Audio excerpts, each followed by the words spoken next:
everyone, welcome to my Hooded Eye Masterclass Part 2, Easy Everyday Enhancement.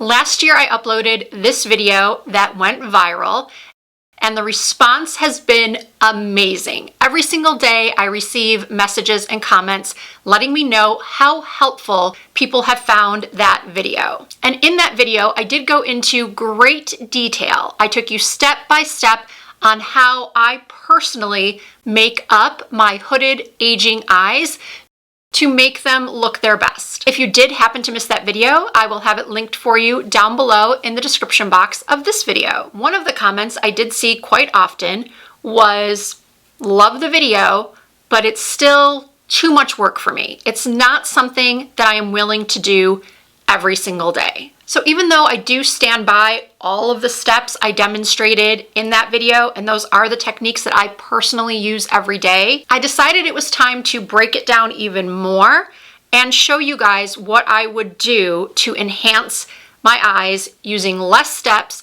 less products for every day. But before I do that, there is one thing I do want to stress, that if you're watching this and you still feel like, oh, that's too many steps, that's too many products, then I feel like it might be time to come to the realization that there is no magic wand that is going to automatically make your eyes not hooded. You have to put forth some effort, especially if your goal is to transform the look of your eyes. That simply cannot be done without makeup or surgery. Step number 1 is a repeat from my original masterclass. I recommend that all people with hooded eyes use an eyeshadow primer. That is going to help the eyeshadow to stay on longer, for the eyeshadows that you put on top to look more vibrant, get the most out of their pigmentation. If you are going to wear an eyeliner, this will also help to prevent the liner along your upper lash lines from migrating to your lids, because if you have hooded eyes, you know that if you are looking down, you may be able to see all of your lid, but the second you open your eyes or look up, your lash line and your lids, they're touching. So an eyeshadow primer will help to prevent that. The next step is to really arch your brows. The goal here is to give yourself as much lid space as possible and really open up your eyes. Having a higher arch is not only more youthful, but it is going to give the illusion of a lifted look and allow for more of your eye to be seen. And if you're someone that struggles with your brow shape, I highly recommend a brow mapping tool. You can find them online now, or you can simply use the old method of taking a pencil, lining it up on the side of your nose, straight up to where your brow should begin, then tilting it to the side and taking the pencil through the iris of your eye. That is where the arch should be. And then tilting it a little bit more, having the pencil line up from the corner of your nose to the corner of your eye to where the brow should ultimately end. And then as you can see here, I'm just really lifting that arch. Not so it looks like I'm frightened, but just so it does give a very natural looking lift. Almost like I had gotten a Botox brow lift. And the next step is one my viewers have seen me do over and over and over again. I take a synthetic brush and a little bit of concealer and carve out underneath my brow. That is really going to accentuate that arch and give the makeup a real cleaned up professional look. Now it's time to go in with our eyeshadow. I find these little Kaja stacks to be so underrated. These completely take the guesswork out of choosing your eyeshadows.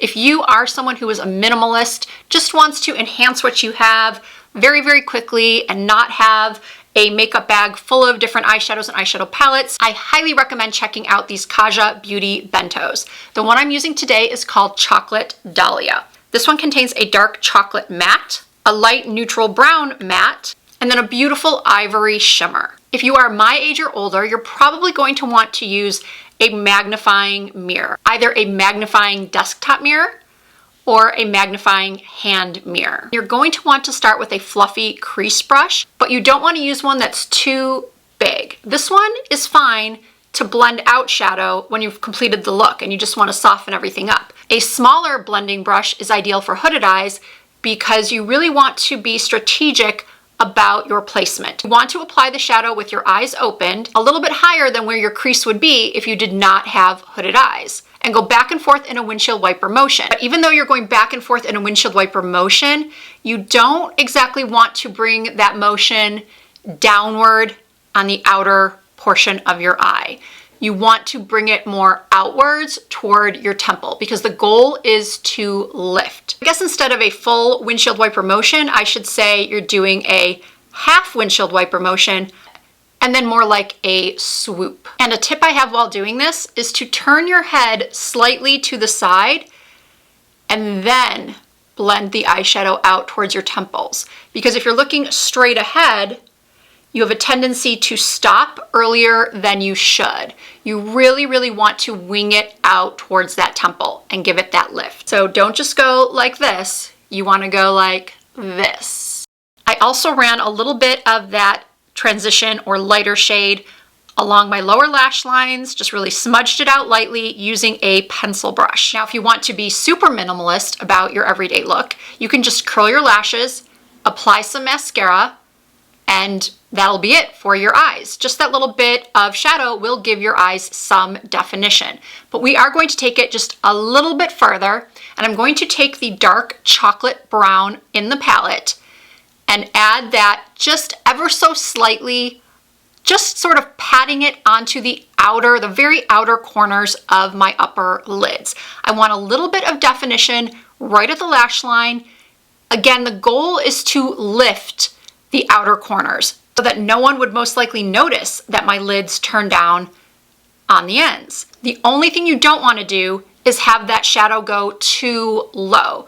And it's easy to make that mistake when your eyes automatically come down on the outer corners or they're super hooded and you've got a lot of skin right there. So what you're going to want to do if that happens is either take a makeup wipe or a cotton swab with some eye makeup remover on it and clean it up on an angle towards your temple. So I'm an unapologetically glam girl, so I am going to use the shimmer shade from this stack and pat that onto my lid.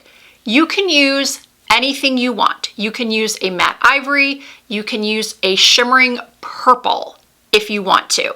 And I know some of you are thinking shimmery purple for every day.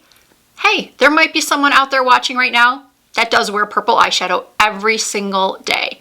Why not?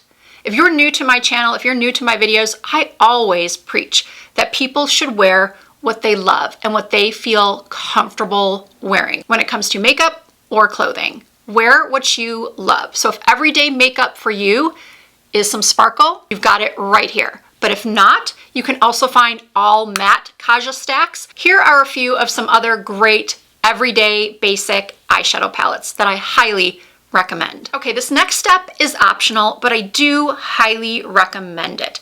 Whenever I've spoken about hooded eyes over my career in the beauty industry as a makeup artist, I always tell people to emphasize their lashes. Emphasize the lash line, emphasize the lashes. Frame the face with the brows. And by the way, I forgot to say this earlier, but brows are sisters, not twins. They do not have to be identical. Yes, I know, not all twins are identical, but I think most of you understand the analogy. So, frame the face with the brows, add a little bit of definition to the lid, put on some mascara, but also tight lining. Now, I know not everybody can do this because you may have sensitive eyes, you may wear contacts, but if you can, I do recommend tight lining, which means lifting up those eyelashes, which by the way, I do after I curl my lashes. I will then take a waterproof pencil. You don't want to use a kohl pencil. You don't want to use anything that's very smudgy. You want something that is going to last. So I'm going to list a couple of my favorite eye pencils, long wearing eye pencils that I recommend down below in the description box. Tight lining is going to give instant definition to your lash line. And then you're going to want to go in and apply a good amount of mascara. Now, if you're someone who has short, fine, sparse lashes, I do recommend a lash serum. However, you're going to want to use one that is prostaglandin analog free. Prostaglandin analogs are the ingredient that's in a lot of lash growth serums that has the potential to darken light eyes and can also create a sunken look around the eyes. And nobody wants that. So look for a prostaglandin analog-free lash serum. I personally use this one from Swede. This next step is optional as well.